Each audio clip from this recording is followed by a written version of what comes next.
मैं और महविश यूनिवर्सिटी में एक ही क्लास में पढ़ते थे। सब ये समझते थे कि हम दोनों रिलेशनशिप में हैं, जबकि ऐसा कुछ नहीं था। हम बस अच्छे दोस्त थे। यूनिवर्सिटी के 4 साल कैसे गुजरे पता ही नहीं चला। यूनिवर्सिटी के बाद हमारी फ़ोन पर बात होती रहती थी। वो इतनी अच्छी थी कि मुझे उससे मोहब्बत हो गई। तो मैंने उससे पूछा कि क्या वो मुझसे शादी करेगी। पहले तो वो चुप रही, फिर कुछ देर के बाद कहने लगी कि मैं बहुत छोटी थी जब मेरे माँ बाप इस दुनिया से चले गए थे। मेरे चाचा और चाचा जी ने मुझे पाला है। मेरी शादी उन्होंने अपने बेटे से तय की हुई है। आप बहुत अच्छे इंसान हैं, लेकिन मैं आपसे शादी नहीं कर सकती। आपकी किस्मत में मुझसे बेहतर लड़की होगी। मैं उसकी मजबूरी अच्छे से समझ चुका था, इसलिए मैंने दोबारा उससे इस टॉपिक पर बात नहीं की। फिर कुछ ही अरसे के बाद उसकी शादी हो गई। शादी के बाद उसने मुझसे कभी राब्ता नहीं किया।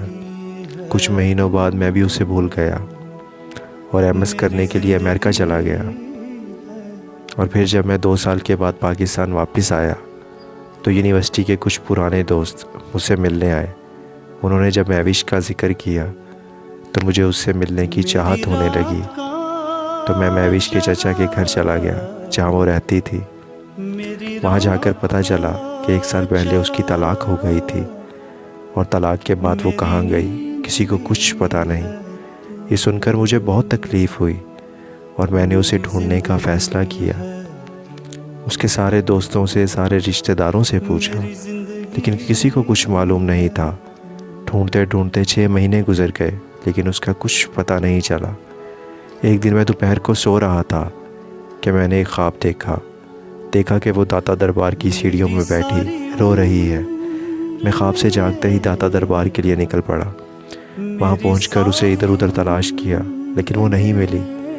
फिर वहाँ मेरी मुलाकात एक दरवेश से हुई। मैंने उससे दरवेश को सारी बात बताई तो उसने कहा कि क्या तुम महविश को ढूंढ रहे हो और क्या तुम्हारा नाम हमज़ा है।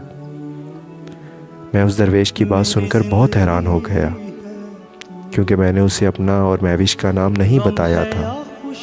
उस दरवेश ने बताया कि महविश यहाँ रोज़ आती थी और घंटों दरबार की सीढ़ियों में बैठी रोती रहती थी।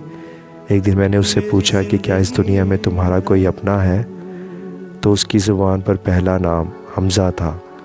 मैं उस दरवेश की बात सुनकर रोने लगा और फिर मैंने पूछा कि बाबा जी, आपको उसका पता है? तो बाबा जी ने कहा, हाँ मुझे पता है, चलो मैं तुम्हें ले चल। बाबा जी मुझे कब्रिस्तान में एक कब्र पर ले गए। उस कब्र पर महविश का नाम देखकर मेरी रूह कांप गई। महविश का दुनिया से ऐसे चले जाना मेरी ज़िंदगी का सबसे बड़ा रोग है।